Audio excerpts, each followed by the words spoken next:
King Saul was dead. This was the first time that Israel had to contend with the death of their leader while the whole world was watching. Because it wasn't long since they were just a loosely tied group of tribes, vulnerable to neighboring hordes looking to expand their territory and susceptible to their own acts of barbarism towards weaker countries. If Israel wanted to be taken seriously as an emerging world power, they begged God for a king. But God said, "Be careful what you ask for." God's original vision for Israel was to be a light to the nations, shining God's love and mercy to those who didn't know God's name. They were to be blessed to be a blessing. As God told Abraham and Sarah, when God pointed to the night sky and God said, "Greater in number will your descendants be than all these stars."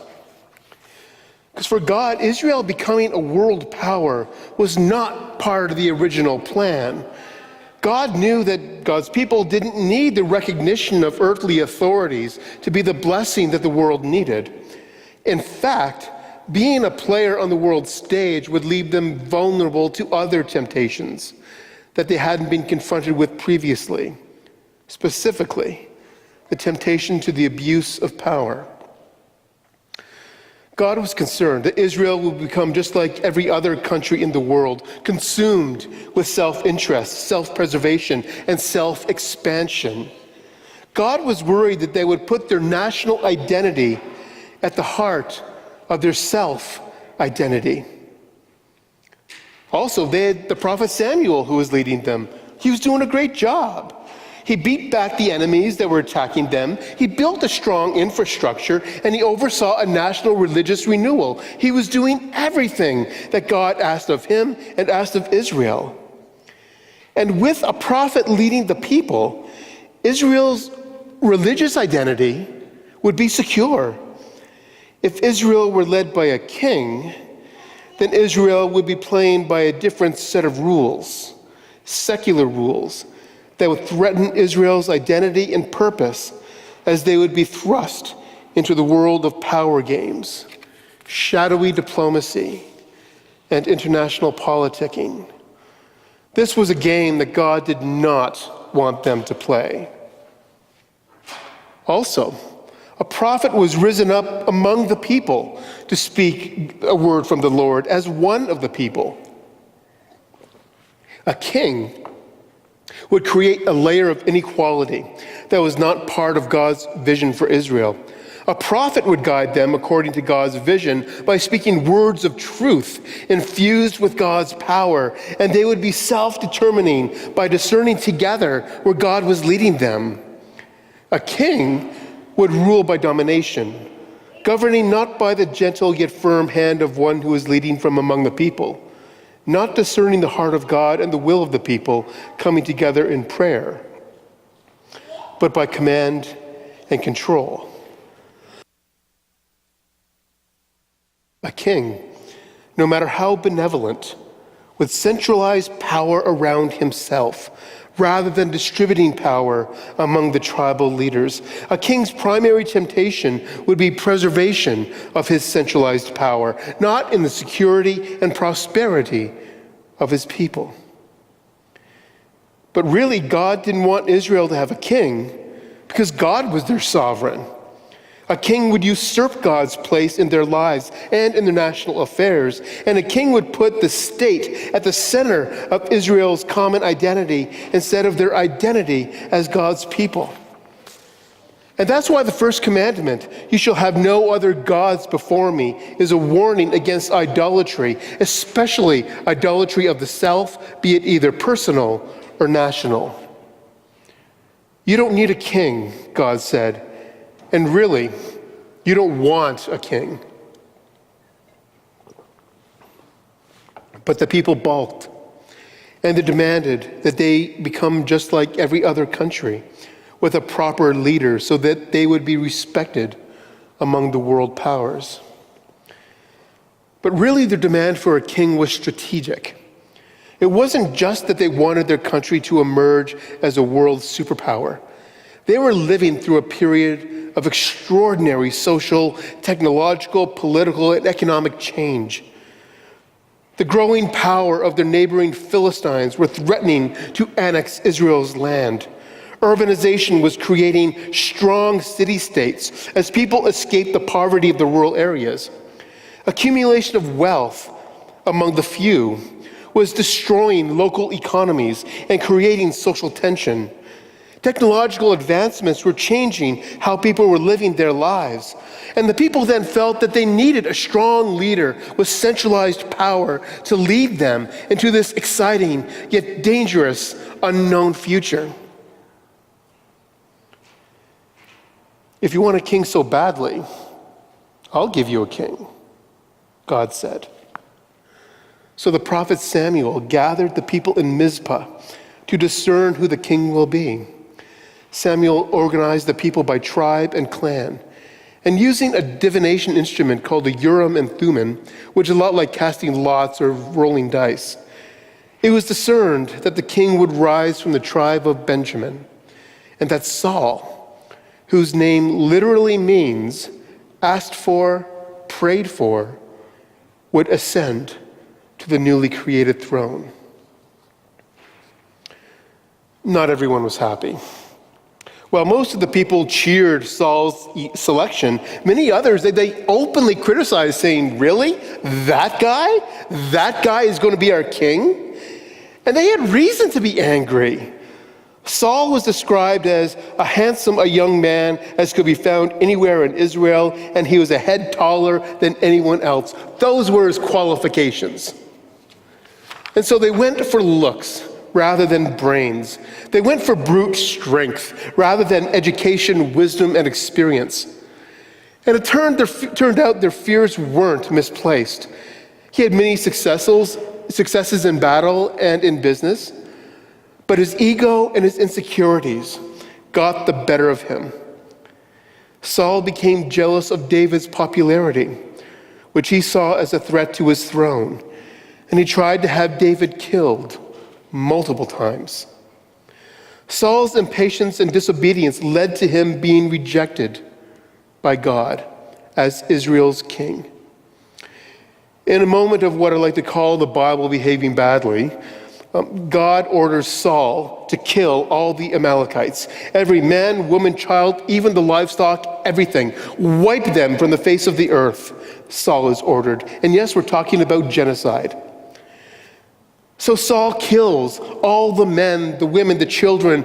He leaves the good livestock, kills the poor livestock, but he leaves the king alive, as if to rub his nose in his defeat. But Samuel learns that Saul disobeyed God's command to leave no one alive. So Saul is relieved of his crown and is told that God has rejected him, and God will no longer hear Saul's prayers because of his disobedience. And worse, it is prophesied that Saul will be defeated in battle against the Philistines, and he will die the next day. In the battle of Mount Gilboa, the prophecies come true. Israel's army is defeated by the Philistines, and either out of despair or humiliation of his and his nation's defeat, or to avoid capture and torture by the enemy, Saul commits suicide by falling on his sword.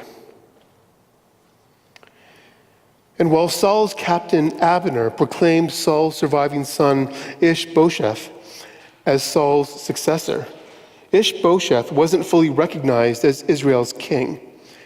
2 years later, Ishbosheth was assassinated by two of his own captains who were looking to ingratiate themselves to David. It didn't work. David executed the two captains for treason. With the death of Saul, Israel has no king. They were plunged into political chaos and national confusion. And that's where we pick up the story in today's reading.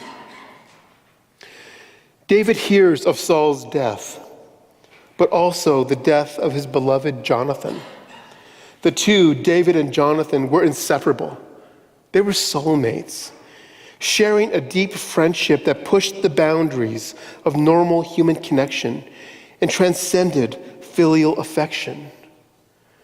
Jonathan lies slain upon your high places, David writes. I am distressed for you, my brother Jonathan. Greatly beloved were you to me.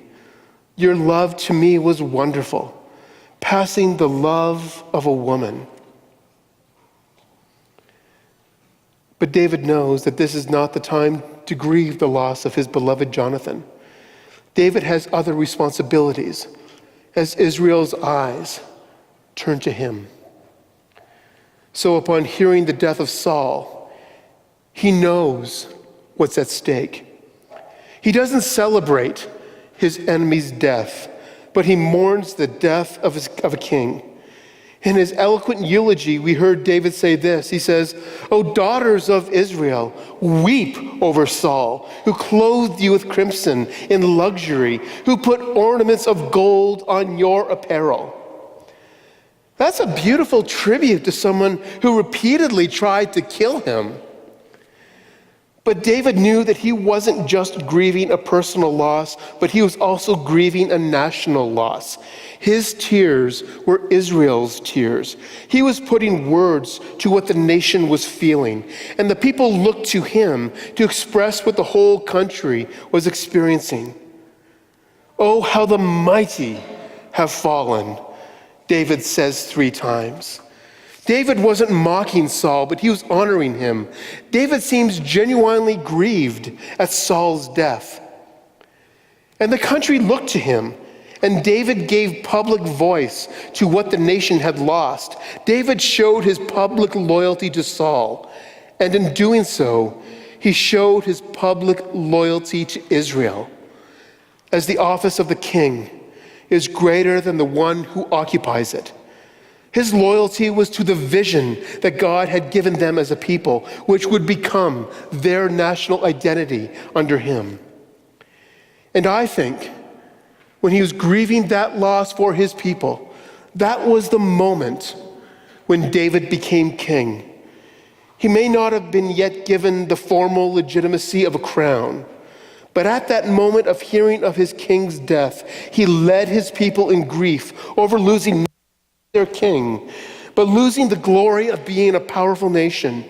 And David demonstrated his faithfulness to Israel by not using this as an opportunity to inflame division, to capture the throne on his own, but to bring his people together. Israel was divided under Saul. But in this moment of national tragedy, David reunited the country by publicly mourning the death of someone who was not just a political enemy, but was also his king, the king of a people whom David loved more than himself. And publicly grieving Saul, he was contrasting himself with his former king. Where Saul was a brute, David was a poet. Where Saul was tempted by worldly power, David was devoted to the people he was called to serve. Where Saul believed strength met power, David understood that physical potency isn't dependent on size, nor is enduring power reliant on force. And he shaped Israel as a nation by showing the people that he would govern with love and devotion. He would rule out of a vision for common prosperity and lasting peace. He would point to the original vision that God had for Israel. In this Canada Day, when we come together to celebrate the gift of living in this great nation, we live with the temptation to define ourselves by that which divides us. We get so wrapped up in what's happening around us that we forget just how peaceful Canada really is. Because if you listen to many social commentators, you wouldn't know that. I've heard many commentators say that Canada has become a third world cesspool. Racist overtones aside, I find that appalling. It's an insult to those who have built our country into the peaceful, prosperous country that we are. And it's an insult to those who are protecting and preserving what is great about Canada. and those who are building on our country's successes. While we have our challenges, there's a reason that Canada shows up every year close to the top of the list of the best countries to live in. We have our partisan leanings, which can easily disintegrate into divisions. We have religious affiliations, which can quickly degenerate into the severing of relationships. We have economic divides, which can quickly and swiftly become sources of resentment on one side and entitlement on the other, all leading to the breakdown of our common humanity. This doesn't mean that disagreements aren't important or even valuable.